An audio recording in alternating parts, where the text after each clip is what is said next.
Not Friends by Rebecca Bender.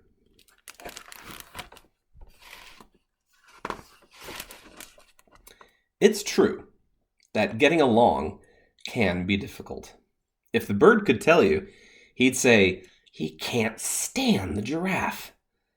And if the giraffe could tell you, he'd say he can't abide the bird. The bird, you see, makes funny faces at the giraffe. And the giraffe sticks out his long tongue at the bird.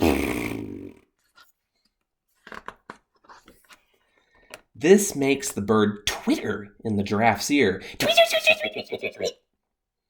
That makes the giraffe invade the bird's personal space. Some days, the giraffe has bad breath. Other days, the bird eats too many berries, which are high in fiber.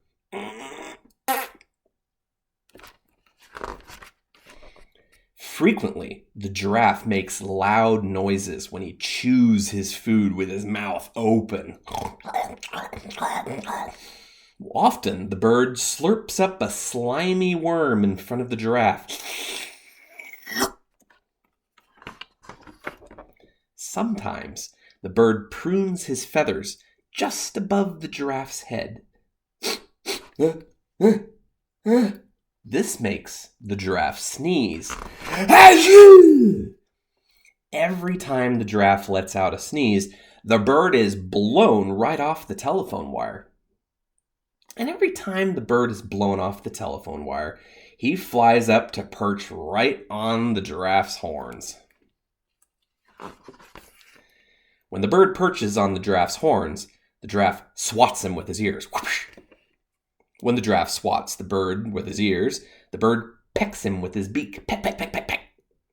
The pecking makes the giraffe shake his head until they are both dizzy. Dizzy and woozy, they both tumble to the ground. One day, the giraffe loses his patience and shouts at the bird, "Scram, bird!" The bird gets fed up and shouts back at the giraffe, "Get lost, giraffe!" So, they do. That night, there is a seriously scary storm. All the telephone poles crash to the ground. The giraffe wishes he could hide his eyes under the bird's feathers so that he wouldn't see the lightning. The bird wishes he could hide under the giraffe's ears so he wouldn't hear the thunder. The next morning, the bird feels glum. He has nowhere to sit and no one to pick and peck. The giraffe feels lonely. There is no one around to pester and perturb him. With no one around to pester him, the giraffe has time to think. The funny thing is that all the giraffe can think about is the bird. What can he do to bring the bird back? The giraffe agrees to help the telephone company for a while. He doesn't have to wait long for the bird to return. He also doesn't have to wait long for the bird to start making faces again.